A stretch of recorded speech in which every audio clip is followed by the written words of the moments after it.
Good day and welcome to our discussion. For today, we will be talking about the gradient series. This is another one of those applications and specialized topics pertaining to annuity. If you remember correctly, in our previous videos, we have talked about the capitalized cost and amortization, which are two pertinent examples and applications of annuity. For today, at the end of this video, you will be learning additional topics that will require your basic knowledge in annuity, and you will learn certain formulas that will guide you in answering questions or problems that involve the gradient series. To begin with, we introduce the gradient series as having two types. The first one, which is the arithmetic series or the uniform series. So in certain cases, economic analysis problems involve receipts, disbursements, and expenses that are projected to increase or decrease by a uniform amount each period, thus constituting an arithmetic sequence of cash flows. For example, maintenance and repair expenses on specific equipment or property may increase by a relatively constant amount each period. This is known as a uniform arithmetic gradient. Summarily, an arithmetic gradient is a cash flow series that either increases or decreases by a constant amount.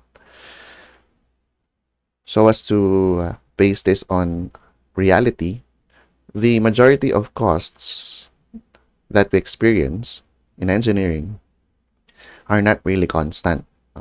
So most of the time, the costs associated with the project or with the maintenance of a project or with the maintenance of a structure or any investment requires sometimes an increasing amount.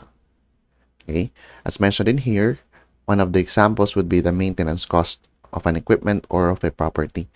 The longer the property is, the more it is susceptible to damage and dilapidation.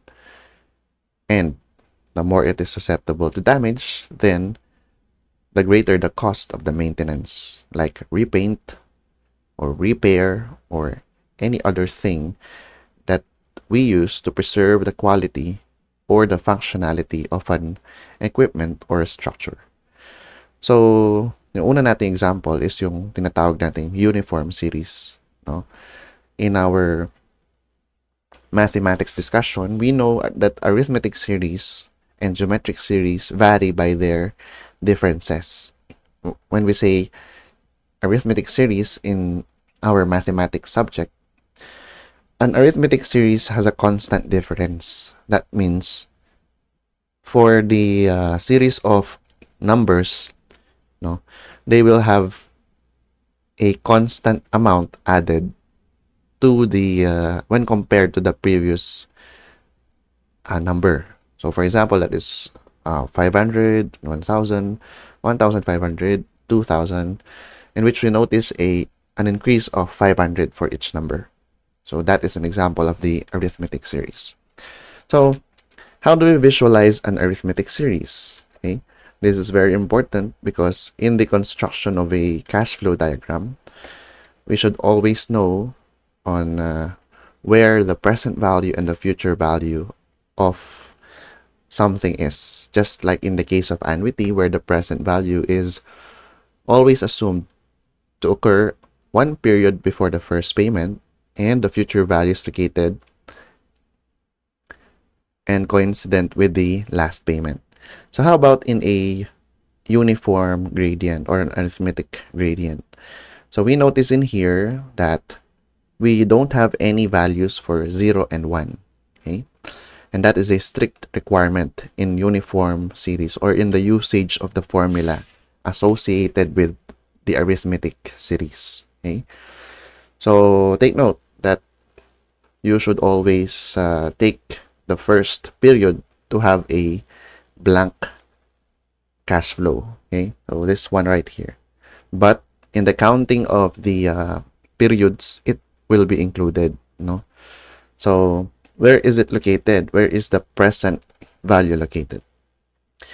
So the present value is located actually in 0, still in 0. Okay. So how do we determine if it is an arithmetic series? Okay. We have to notice the pattern. We have to know if it really is a gradient series or if it's just a random numbers, or summarily, no, or so much to say, if a series of payments has a pattern, then we can use either the uniform series or the geometric series, or arithmetic and geometric series. Okay.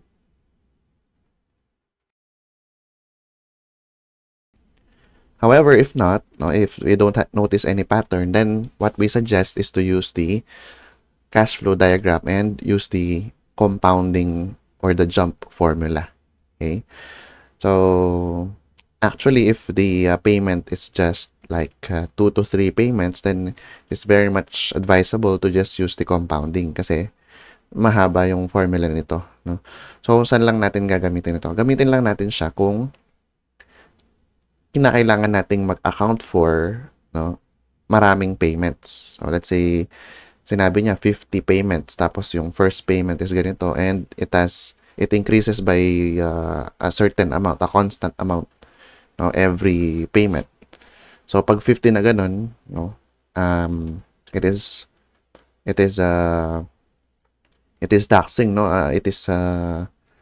Kumbaga, mahirap siyang i-enter sa calculator dahil mauubos yung calc natin and matagal, no? So, if we observe, the solving of questions shouldn't really take that long because in a time-pressured examination, you will find it disadvantageous if you focus on one problem too long, because you will lack the time in on those other problems. Okay, so that's just what we need to know. No, the present value of the annuity is, no, or of the arithmetic series is, no, still at 0. If we are to look at this one, no, it is 2 periods before the first gradient payment. Okay, so again, no, it is a very strict requirement that in the usage of formula involving arithmetic series, okay, you should have 1 as a blank. No? It should not have any cash flow, or else you cannot use the formula. Okay, and what is the formula? We have here the derived equation already, so you don't really need to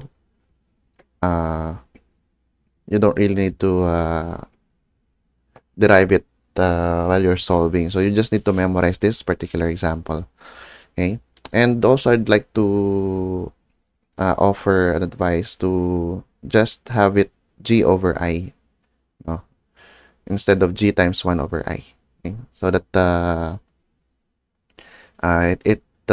it will help you memorize the formula better. Okay, so that's g over I, and then 1 plus I raised to n minus 1 over I raised to or over I times 1 plus I raised to n. No, if you remember this correctly, this is the formula for the present worth of an annuity.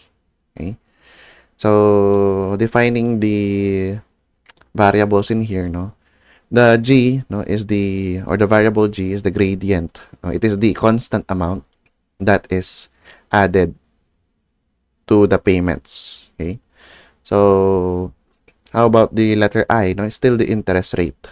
Okay, how about if the compounding is different? No, so for ease of solving, no, our letter I in here should jive also with our n, which is the number of gradient payments. Okay, overall, those are just the variables that we have. We have around 3 variables, no? Or 4 rather: the present value, the gradient, the interest rate, and the number of gradient payments. Okay, So for this particular cash flow, how many is the gradient payments? No? So it is 7. Again, you will be including the period where there is no cash flow. So that is included. So that's 1. No? This is 2, 3, 4, 5, 6, and 7. Okay.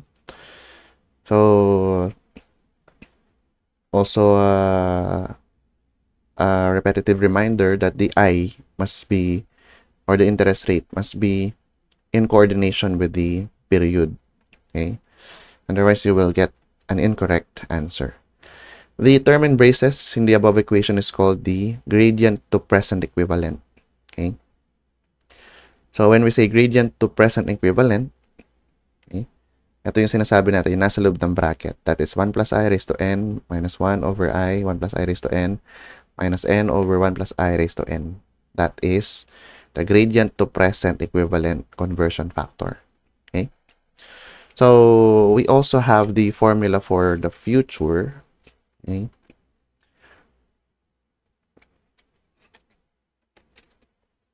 So the formula for the future just looks like this one.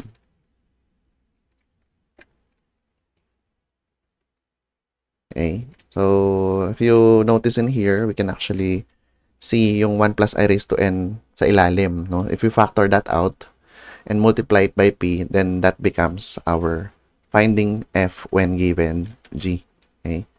So ayan siya. Diba? Nawala yung 1 plus I raised to n sa ilalim nung dalawang fractions natin. No? Okay. So this factor in bracket is what we call the gradient to future equivalent conversion factor. Okay. So take note, the present value of a gradient occurs, no, before the zero cash flow or before the period where there is no cash flow. Okay. Or pwede rin yung 2 periods before, no, the first gradient payment. And the future amount, no, is the same with the annuity. It is located, no, or it is coincident with the last payment, no, the last gradient payment. Okay. So that's those are the things that we should take note. Okay. We also have, no, the conversion from a gradient series to the annuity series. So gradient to uniform series naman ito. No?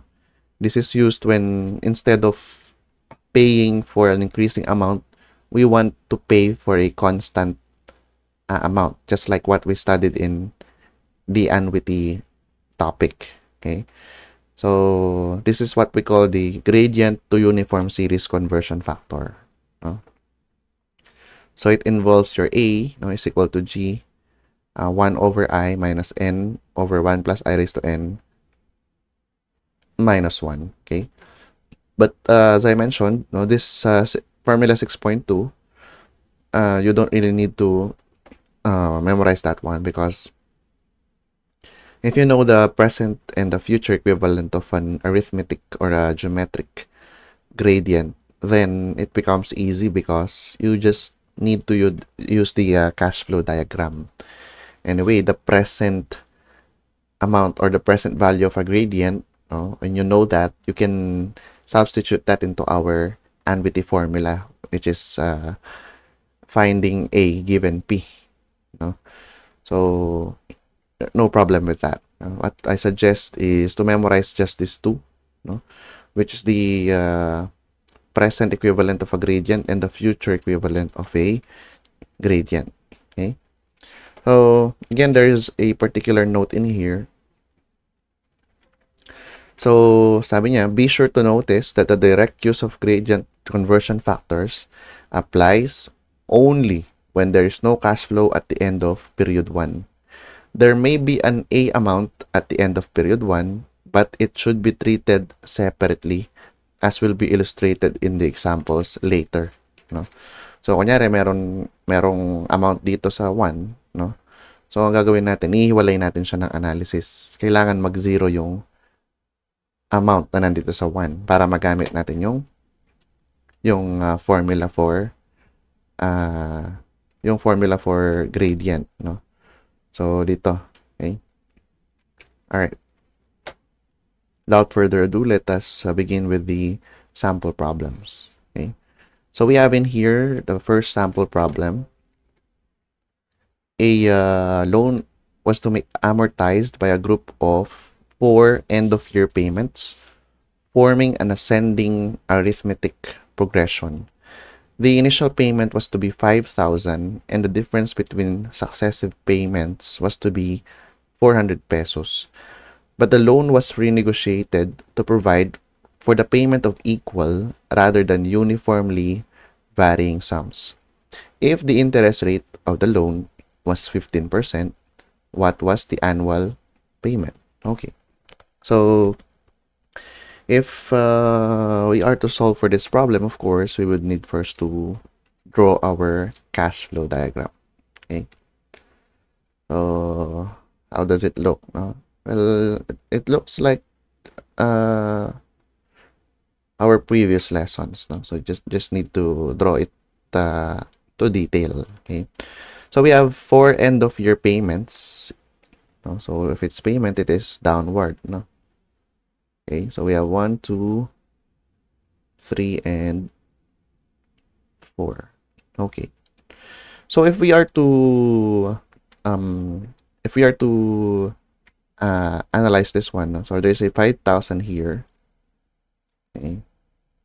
This is 5,000. This is yan, no? So it's increasing by a constant amount. Okay, this is 5,000. Tapos yung successive payments daw, ang difference nila, 400. Since nakalagay dito ay ascending arithmetic progression. So it is increasing, no? So 5,000 and then 5,400 and then 5,800 and then 6,200. And that forms our arithmetic progression. How do we know that it's arithmetic? It has a constant difference. How do we know if it's geometric? Later on, we'll know. But to give you a clue, we have a constant multiplier. Okay?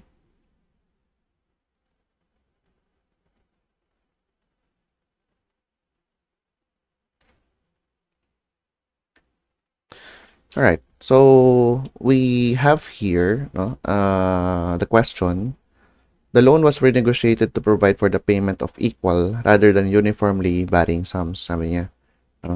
So, tingnan natin ngayon yung formula natin. Kasi ang gusto niya, instead of increasing payments, gusto na lang daw niya magbayad ng uniform payments, equal payments. So, ang gagamitin natin dyan yung A given G. Okay.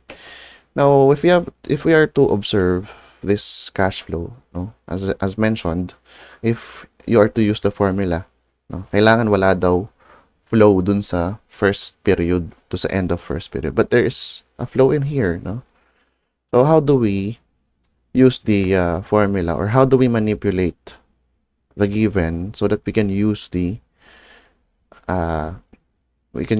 formula, So, simple lang, diba? We can split this actually, We can remove this 5,000 right here, But you can't really remove it na mag-isa lang siya. Ang gagawin natin, paghihiwalayin natin yung gradient na to, dito natin nahatiin. Yan. Such that, this gradient, this cash flow diagram will be split into 2, So, ayan siya. And since pinutol natin siya, di ba? Pinutol natin at that level. Ang magiging cash flow natin yan dito. Ito na siya. So, constant siya na 5,000, sa lahat. Okay? Now, this is not yet the final answer because kailangan natin i-account yung mga naiwan do sa pinutol natin, So, kung gagawin natin yung dalawang separate cash flow, Itong isa ay nandyan. Ito naman ay, ano yung umpisa niya ngayon? Ang umpisa niya, wala siyang payments, Pero, Okay? Pero yung 2 niyan, since yung 5,000 nandun siya sa kabilang cash flow, ang kulang na lang nito ay yung 400. Ano? Okay? So, ito yon. Tapos ito, 800. Tapos ito, 1,200. No? 400, 800, and 1,200. Okay? Such that, no? Kapag pinagtuglong natin itong dalawang to, lalabas pa rin yung ating original cash flow, 'di ba? So, pinag-iwalay lang natin para magamit natin yung formula. Okay. Now, how do we find out the uniform payment? Since yung 5,000 dito sa left natin, okay, so already in its uniform payment, 5,000 lahat yan. Ang kailangan na lang nating i-transform pa is itong gradient na to, which has how many gradient payments by now? We have 1, 2, 3, and 4. 4 because you include the first period. Kahit wala siyang cash flow. Okay? What is the formula? No? The formula is G. Okay? So, what is G here? No? G in here. Hanapin ko yung A na to kagad. No? Yung uniform payment na to kagad. Equivalent itong gradient na to. No? So, A is equal to G. Ang G natin is yung constant amount or constant difference between two payments. 400. No? Pati pa sulat ko muna yung formula. A is equal to G. I think it's 1 over I. Okay? Minus N over 1 plus I raised to N minus 1. Yeah. So let's just check. Yes. Okay? So we have A is equal to 400. Okay? The interest rate in here is 1 over, nakalagay naman ay 15%. No? So just use 15% because annual naman siya because walang nakalagay, and then annual din naman yung payments natin. So magka-jive naman sila. Yung N natin ngayon is how many gradient payments ba, di ba? So that's actually N plus 1, di ba? Yung meron, 1, 2, 3, tapos plus 1 na wala. So that is 4. Okay? Over 1 plus I raised to, sorry. Why did I put I? 1 plus 15% raised to 4 minus 1. Okay? So what is the equivalent annual payment? Oh. Okay, so it is 400 multiplied by 1 over 0.15 minus 4 over 1 plus 0.15 raised to 4 minus 1. Closed parenthesis. So the equivalent annual or uniform payment is 530.5. Okay. 530.5. Okay. So the total annual payment will now be, no? Kung titingnan natin, since na-convert na yan into a constant amount na ganito, yan, 500 na to, no? Of course, not to scale, no? Sige, yan na natin ng konti. Yan.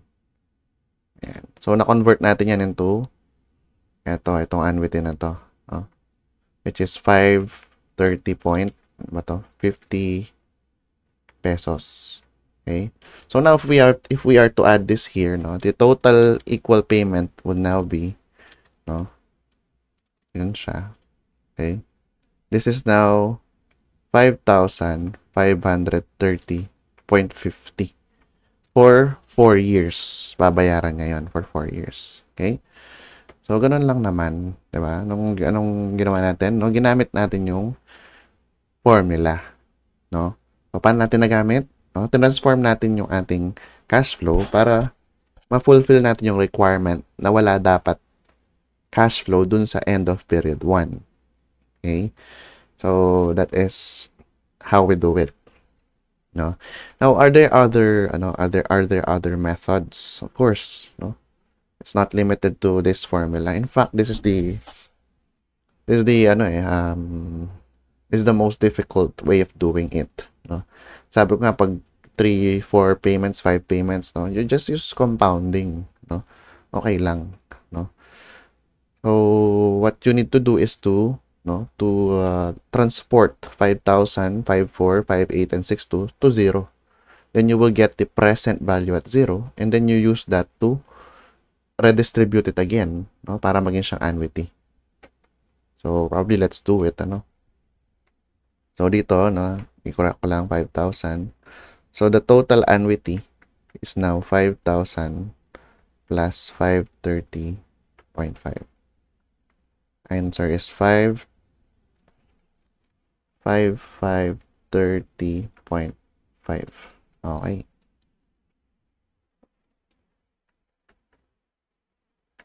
That's our final answer for number 1. Okay. Now, gawin natin yung sinasabi ko. Okay. The first thing you need to do is transport it to the present. Lahat sila. No? So, bakit? Pwede bang sa future na lang? Pwede rin. No? Kanya-kanyang ano yan, kanya-kanyang trip. No? Kung sa kayo na dadalian, then by all means, you can do that.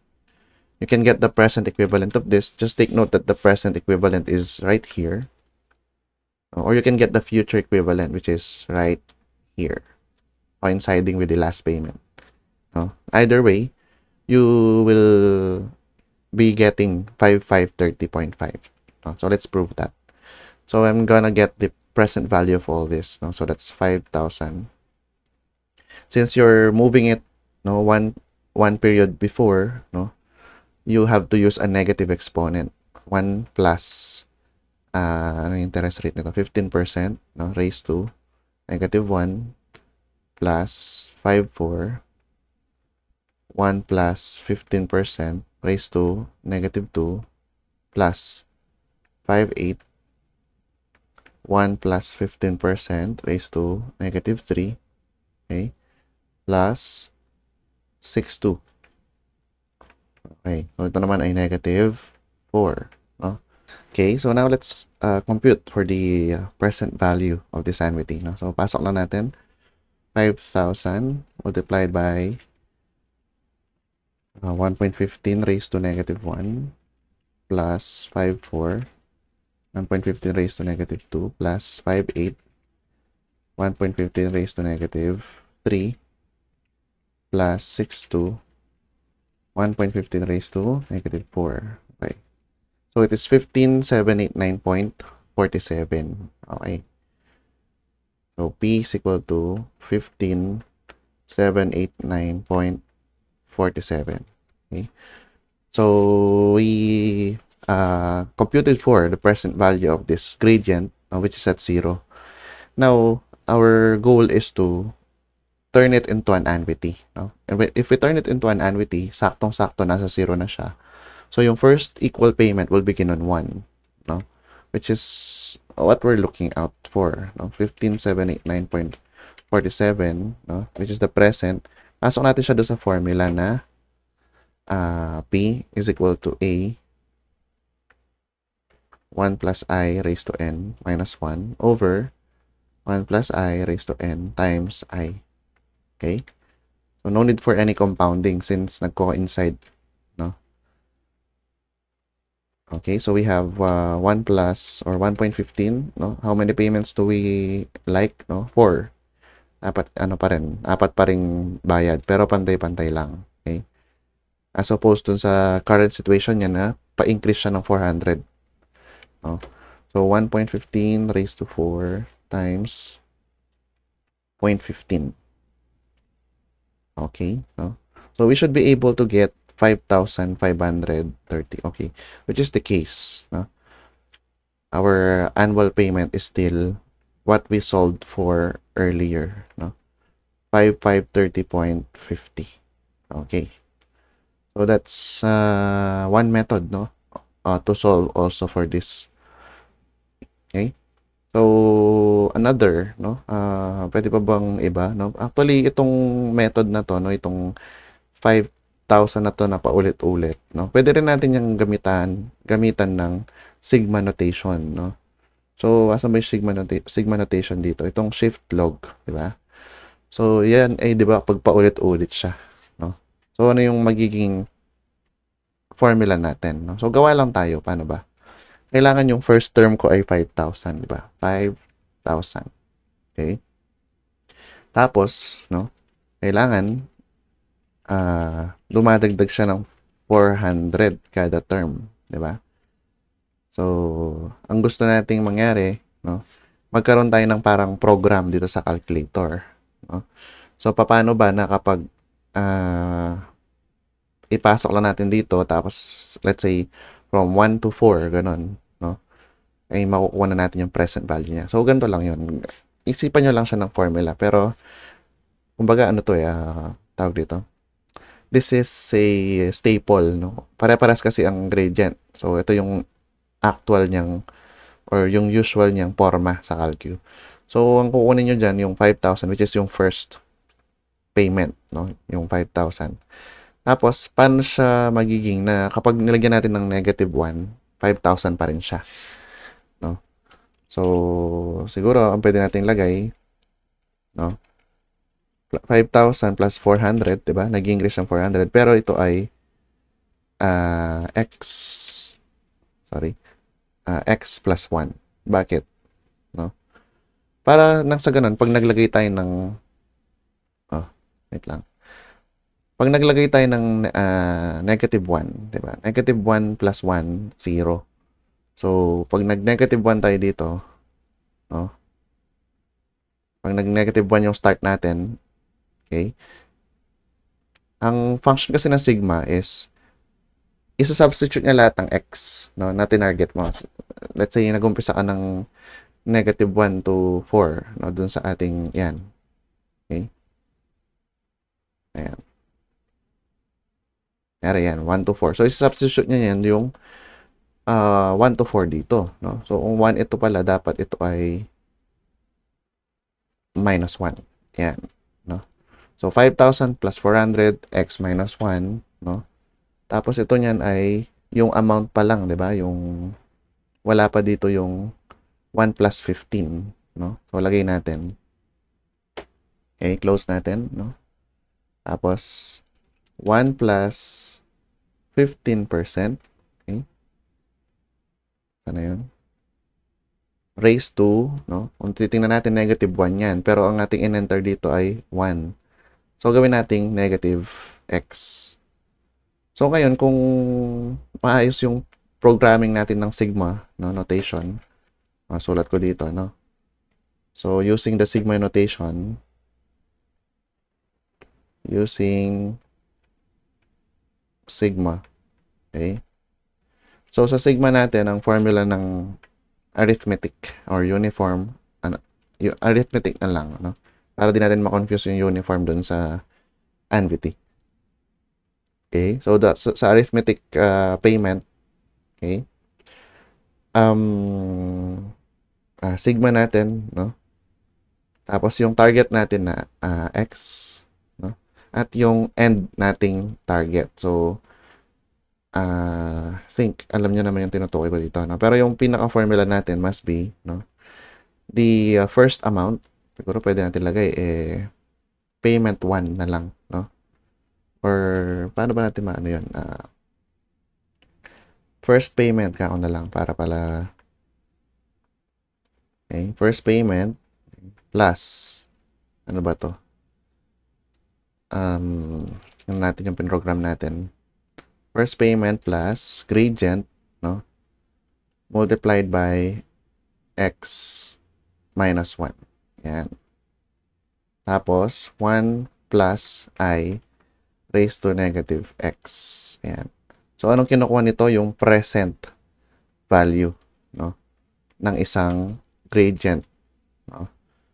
So, kung titingnan natin, dapat makakuha tayo dito ng 15,789.47 kung tama ang ating pagka-program dito, no? So, equals natin. Ayun, no? 15,789.47, di ba? So, anong ginawa natin, no? Imbes na magsulat tayo ng pagkahaba-habang 5,000, 54, 5862, pwede natin gamitin itong present value of an anvity, no? By using the sigma notation. Oh, so, I think constant naman yan, itong sigma formula na to, no? So, ano lang ginawa natin? Gumawa lang tayong sarili nating equation para hindi na tayo pumindot ng maraming numbers. Okay. So, meron ka ng 15,789.47, no? 15,789.47. Then, ngayon, wala nang hirap dahil since kabisado mo ang annuity, and dapat kabisado mo siya, no? Pasok mo na lang dito sa equation and makukuha mo rin yung 5530.5. Okay. O kaya nga ako, hindi ganong recommended na memorize itong mga to, no? Pwedeng concept lang ng compounding, no? Basta alam natin nasa yung present, nasa yung future. Then, no? Masasolve natin lahat ng yan, no?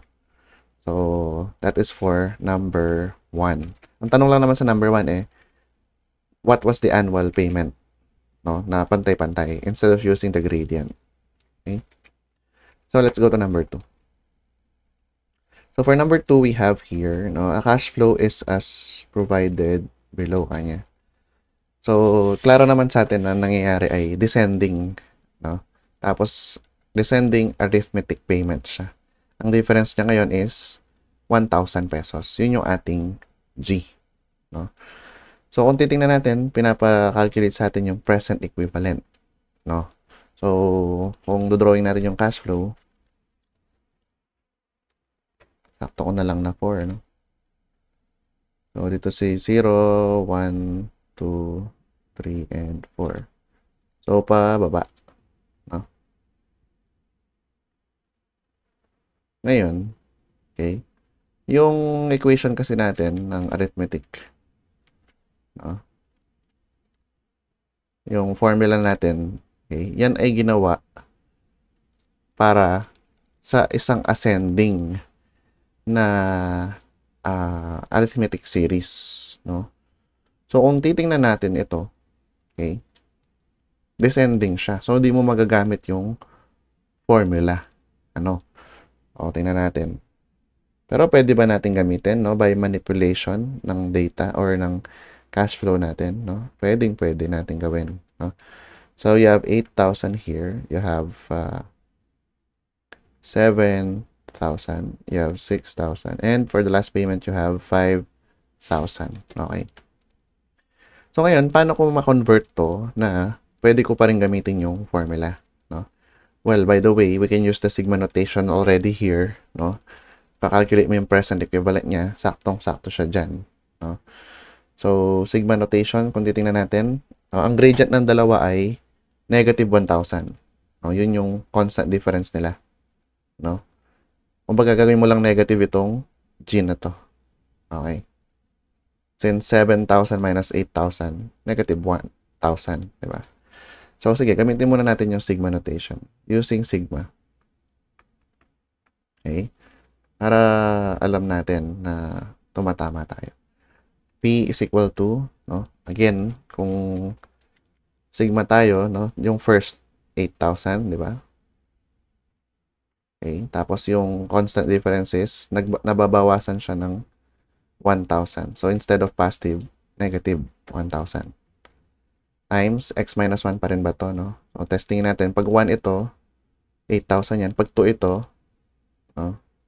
Tama, 7,000. Okay. So, yun lang pinalitan natin. And then, yung interest, 15% pa rin naman. And then, wala namang pinagbago. Okay? So, this is from 1 to 4 pa rin, no? So, the present equivalent is 19,053.39. Now, let's try, no? We can prove this later on, no? I also don't know if this is correct. But, let's trust our sigma notation, okay? Now, as I mentioned, you cannot use the formula, no? Yung P given G. No, ito. You can't, no? So, anyway, yan muna natin. Using formula. Using formula. Formula natin ay P is equal to G over I, no? Multiplied by 1 plus I raised to N minus 1 over 1 plus I raised to N times I minus, I think, N siya over 1 plus I raised to N. Let's just recheck. This one. Okay, so it's correct. No? Alright. So, we can't use this because it is modeled, no, ascending. Itong formula na to. So, how do we manipulate our cash flow para magkaroon tayo ng isang ascending cash flow diagram? So, kung nakikita nyo, no, meron tayong 8,000 dito, di ba? 7,000, 6,000, 5,000. Kagaya ng ginawa natin kanina, pwede nating split into 2. No? Nung in-split natin into 2, no, nagamit natin yung formula. Dito, pag in-split natin yan into 2, no, inutol natin dito, ganun pa rin, descending pa rin siya. No? Pero, ganito ang gawin natin. Putulin natin dito, no? Or, no, ganito ang gawin natin pala, no? Buuin natin tong 8,000 na to. Okay? Buo siyang 8,000 na pantay-pantay na 4. No, copyhin ko yan. Okay? Split ko, Ayan. No? Tapos, buuin natin. Okay? Ayan. So, tingnan nyo ang gagawin natin, no? Buuin natin na 8,000 ito.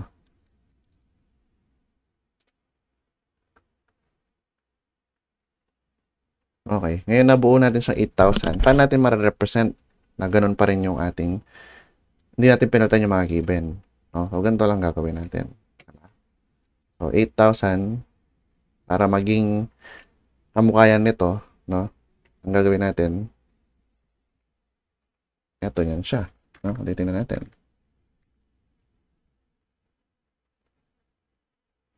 Okay. Drawing ko na lang in red or in blue na lang siguro. Ayan. So, in blue, kung titingnan natin, wala tayo dito, 1,000, no?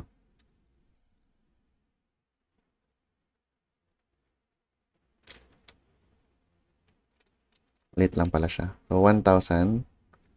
Tapos, ito ay 2,000. Tapos, ito ay 3,000. Okay. So, anong gagawin natin ngayon? Imbes na plus, minus yung gawin natin. Kasi kung titingnan nyo, no? Pag ito ay pinatong natin dito, no? Pag ito ay pinatong dito, tinanggal kumbaga, ano? Oh. Ano ba yan? Ayan. Pag tinanggal natin yan, di ba? Hindi lang naka-scale no? Kumbaga, ang ginawa natin, itong 8,000, tapos ito. Ayan, itong mga to. Okay, sige, yun yung gawin natin.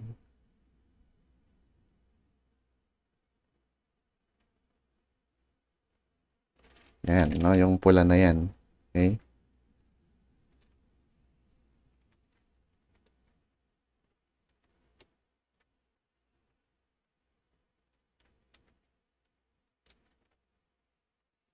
Okay.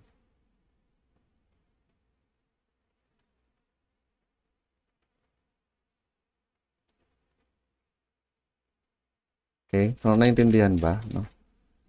So, inutakan lang natin siya para magamit natin yung gradient. Okay, di pa ganyan, di ba? Increasing siya. Di ba? 1,000 yan, itaga 1,000. 0, no? 1,000, 2,000, 3,000. Yan nga lang, imbes na add, subtract, no? From 8,000, pag sinubtract mo yung mga yan, mabubuo mo yung kamukha nung nasa cash flow. Ayan, no? So, ito ay 1,000, 2,000, and 3,000. Okay, di ba? So, magagamit natin yung cash flow natin pag ganito. Okay. So, ngayon, anong gagawin natin? No? Yung present nito, subtract natin sa present nito. Okay? O, makuha natin. Same dapat sa 19,053.39. Gawin natin. Yung present ng annuity at present ng gradient na to. No? Gawin natin. Present ang annuity, no? Is A. Ano ba yung A natin, no? 8,000. Quantity, no? 1 plus 15% raised to, ilang payment ba yan? 4. Minus 1 over 1 plus 15% raised to 4 times 15%. O, yan na yung P ng ating annuity. P naman ng gradient. No? So, medyo mahaba-haba. 1,000, okay, over I, 15%, multiplied by 1 plus 15%, pares lang raised to 4, minus 1, over 1 plus 15% raised to 4, times 15%, minus, yung N natin ay 4 pa rin, no? Kahit na yung first period ay walang cash flow. Over 1 plus 15% raised to 4. Ayan. No? Natin, dapat pares yan. Okay? So, 8,000 quantity. No? 1.15 raised to 4 minus 1 over 1.15 raised to 4 times 0.15 plus, asya kaya ito, 1,000 over 0.15 quantity. 1.15 raised to 4 minus 1. 1.15 raised to 4 times 0.15. O, hindi siya kasya. Try. Hindi na kasya. So, isa-isa. Ito munang, kaliwa. I mean, yung first term. Ayan, 22839. No? Tapos, hindi pala siya plus, minus dapat, diba? PA minus PG. No? Ayan, lagay natin yan to dito. Equals. Ito yung equals niya.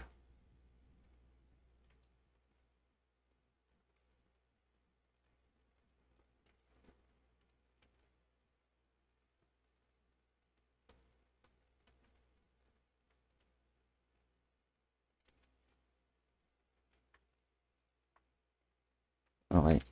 So, yung natin, 22,839.83. No? Save natin. Next naman, 1,000 over 0.15 times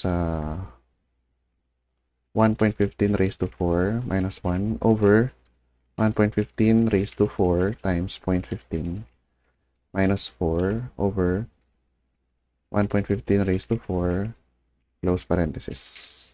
Okay. Store to B.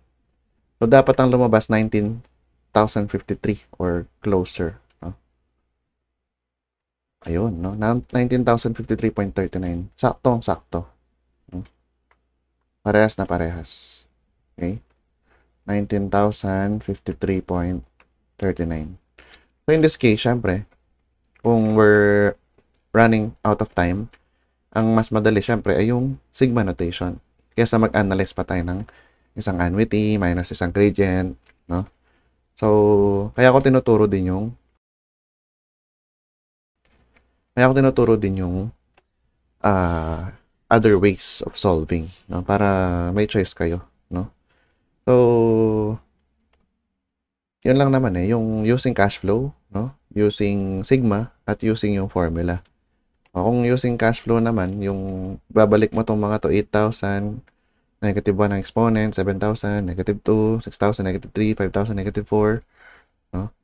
So, similar lang, 19,053, no? Present equivalent. Okay?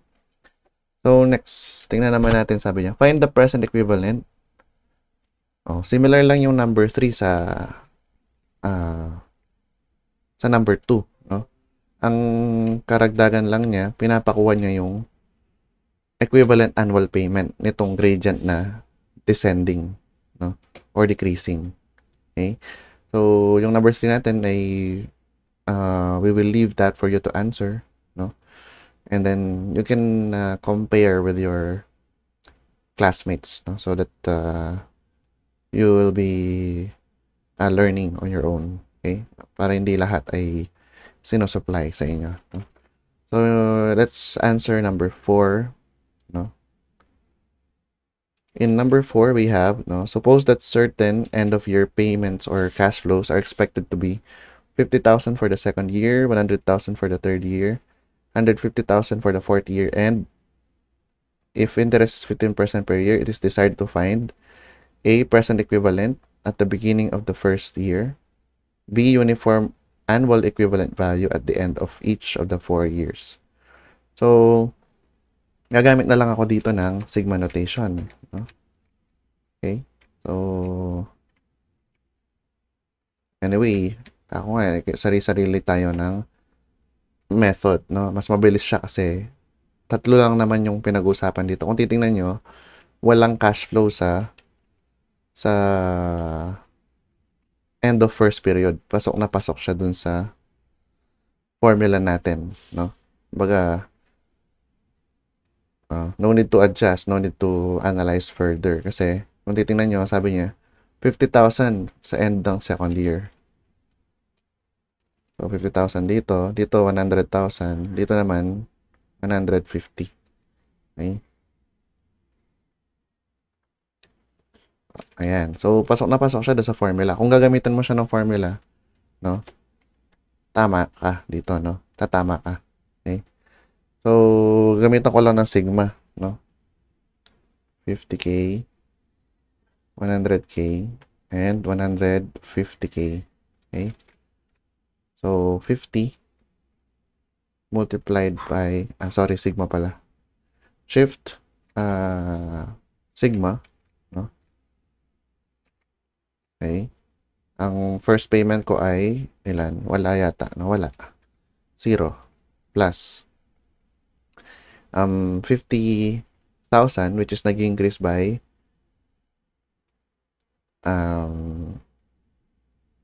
x minus 1 pa rin ba to? Yeah, tama. X minus 1. No? Yan yung formula natin kanina, di ba? Okay. Open parenthesis. Okay. Similar lang yan, ha? Tingnan nyo yung formula, no? Ito. Ayan. First payment, 0 plus G na 50,000. Difference between two payments, x minus 1. Tapos, close parenthesis. Ayan. Tapos, itabi natin sa kanya yung 1 plus I raised to negative x. So, this is 1 plus 0.20 raised to negative x. Bakit 0.20? Kasi, 15% lang pala. 0.15 lang. Negative x pa rin. Okay? From 1 to 4 niyan ito. No? So, ito yung present equivalent. 189,321.79. Okay. Now, ano yung equivalent annual payment niyan, no? Madali na lang, 'di ba? May present ka na eh. 189,321.79. So, gamitin lang natin yung find A given P.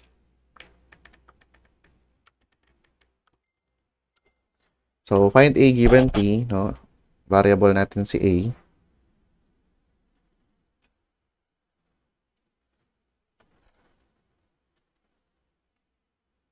Quantity, 1.15 raised to, ang gusto natin, 4 pa rin na payment. Okay? Minus 1 over 1.15 raised to 4 times 0.15. So, shift solve natin. Ito yung ating equivalent annual payment. 66,312.86. Okay? So, pang-check natin yung ibang methods para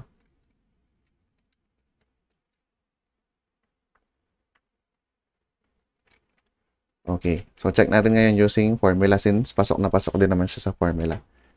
Okay. So, yung P ng ating formula ay G over I 50,000 over 0.15 multiplied by 1.15 raised to 4 minus 1 over 1.15 raised to 4 times 0.15 minus N 4 over 1 plus 1.15 raised to 4.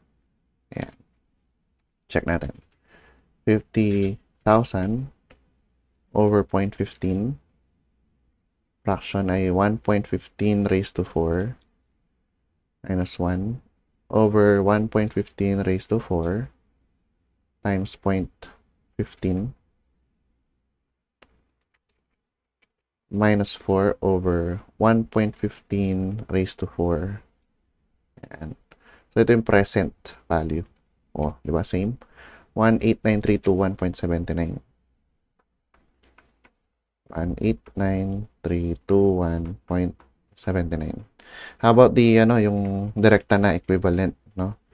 So, ano yung formula nun? Ito siya. A is equal to G, 1 over I minus N over 1 plus I raised to N minus 1. So, G natin, 50,000. 1 over I, 1 over 0.15 minus 4, no? Over 1 plus 0.15 raised to 4 minus 1. So, you should be able to get 66,000 dito, no? Yun, no? 66,312 0.86, which is exactly ang mukha nung sinigma natin or sinif solve natin kanina. Rather, 66,312.86. Okay? So, you can see kung anong method ang mas convenient para sa inyo. Okay? Similar lang naman yung answer. Alright?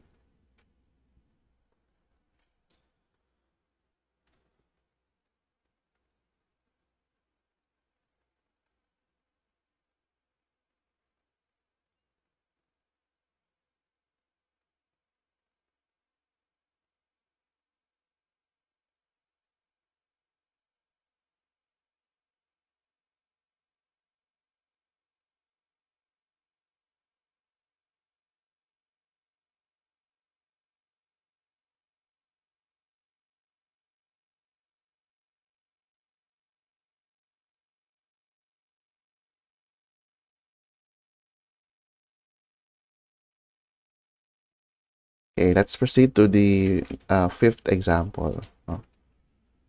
So, a second-hand motorcycle can be purchased by 5 end-of-month payments. Okay.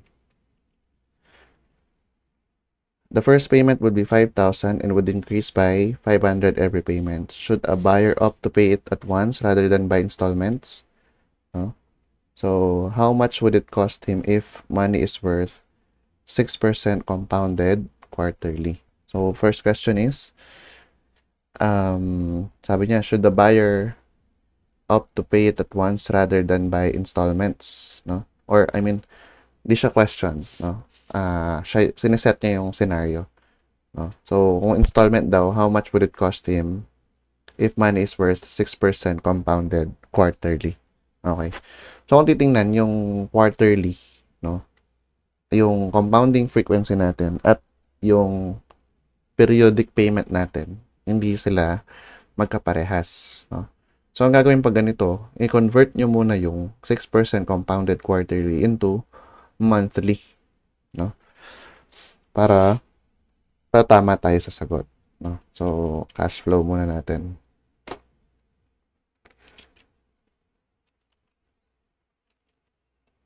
So, ito yung magiging cash flow natin. Dagdagan ko na lang pa ng isa. 5 lang naman. Tapos ito, ayun. No? Then, ang first payment daw ay 5,000. Nag-increase ng 500. So, hindi naman to scale, di ba? Okay, yan na. Okay na siguro yan. No? Understood na siya. Yan. 5,000, 5,500. Sige, wala ko na. 6,000 and 6,500. Okay. So, again, no, yung 6% compounded quarterly, no, you should convert that using ER, effective rate. Effective rate equals effective rate. So, that's 1 plus 6% compounded quarterly, no, is equal to yung monthly niyan ang ating kukunin. So, X na lang, no, raised to 12. So, para mamaya, X na lang yung ginagamit natin. Okay? So, that's 1 plus 0.06 over 4 raised to 4 equals 1 plus X raised to 12. Press shift solve, 0 siguro. It's taking too long pa rin, no? Okay, so tulungan natin siya. 1 plus X raised to 12. Let's try 1. Or 0.06 siguro dapat, no? Sige, let's try. 0.06. Ayan, para lumiit. So, pag di pa rin niya kaya, gawin na natin yung manipulation. No? Okay. So, i-root na natin siya. 12th root. No? So, x is the 12th root of 1 plus 6% over 4 raised to 4. Then, minus 1. Nakalabas yung minus 1. Okay. So, shift. Ano na to? Shift ito. No? Tapos, 12th root. 1 plus 0.06 over 4 raised to 4 minus 1. Ayan. Okay. Store natin to kay A. Siya na yung magiging monthly interest natin. Okay. So, since ang goal natin is, no? Oh, mali pa pala to, no? Kasi 5, nag-umpisa siya dito eh, no? So, 5 end of month payments yan, no? Hanggang 7,000 pa pala siya dito. Ayan. Okay. Sa first payment, sabi niya eh, 5,000, no? So, yeah.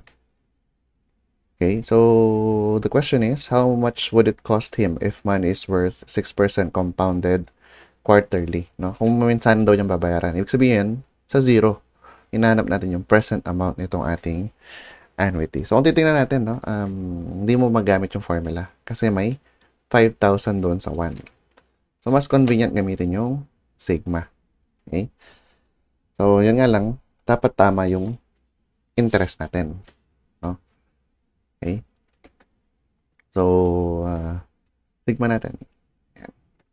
Mas first payment natin is 5,000 plus gradient natin is positive naman, di ba? 500 times x minus 1, alpha x minus 1. Okay. Tapos, close natin.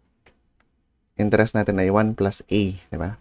Naka-store sa kay a raised to negative x. Okay? So, ano yung start natin? 1, 2, 5 yung ating end. Negative ba yun? Ayan. Just making sure. Tapos, equals lang natin. Ayan, 29,532.93. Okay? So, the present equivalent or yung kailangan niyang bayaran, 29,532.93. So, if you're skeptic about it, no, pwede nyo namang manuhin, di ba? 1 plus a, no? Negative 1. Okay. Yan lang, nakapagod, di ba? Pwede naman, isa-isa. Okay, pwede naman. But it will take you a lot of time. So, just familiarize yourself with the sigma notation. Pero, pinaka-short to, syempre. No? Dun sa sigma notation, pag nagkamali kang isang number or isang symbol, mali na, no? 1 plus a raised to negative 4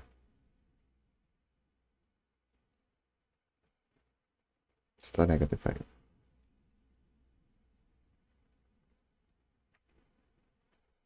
Okay. So, equals. Yan, no? Same lang. 29,532.93 pa rin. Okay? And that will be the final answer for number 5. Alright. This is the end of it. Actually, pare-pares lang naman to, no? Pero puro sigma notation na lang yung ginagamit ko kasi kesa kesa gawin pa natin ito 5,000 na annuity tapos gradient na 500, 0, 500, 1,000, 1,500, 2,000, no? Kesa ganun, mag-sigma na lang, 'di ba? So, actually, kahit yung sigma kahit ilan kaya niya, no? Basta alam nyo lang gamitin, no? So, ito, small gold mine, 500 during the first year, 460. and decreases by 40k every year. Tapos 4 na beses lang naman. 4 years lang, no? So, ilan daw yung yield niya kanya, no? Okay, so pag ganito, kukunin mo muna yung present, and then pag nakuha mo yung present, gagamitin mo ulit yung annuity formula para makuha yung equal amount. Kumbaga, papantayin mo di ba? Instead na gradient, gagawin mong equal series. So you can just do what we did earlier, no? Just get the present value and then you put it in the find a given p formula, no? So that will be for the arithmetic series, no? Basta take note, no? Take note na yung formula natin ay pwede lang gamitin, no? Paulit-ulit kapag wala tayong cash flow do sa end of period 1. Pero pwede mo ba siyang gamitin, no? As seen sa ating example, pwede. Basta meron tayong mga gagawing modification sa cash flow. I-split natin siya, no? Para magkaroon tayo ng isang annuity at isang gradient payment. It's either i-add mo yung dalawang yan or isusubtract mo, no? Para magamit mo yung mga equation. Okay? But as I mentioned, I gave you an alternative method of solving it, which is using the sigma notation, no? So if you have any questions, don't hesitate to ask, okay? So that's it for this particular lesson. The geometric series will be on the next video, okay? So make sure to watch that also. And if you haven't watched our previous videos, make sure to watch them, okay? So that you won't get lost in the discussion. Okay, thank you, goodbye.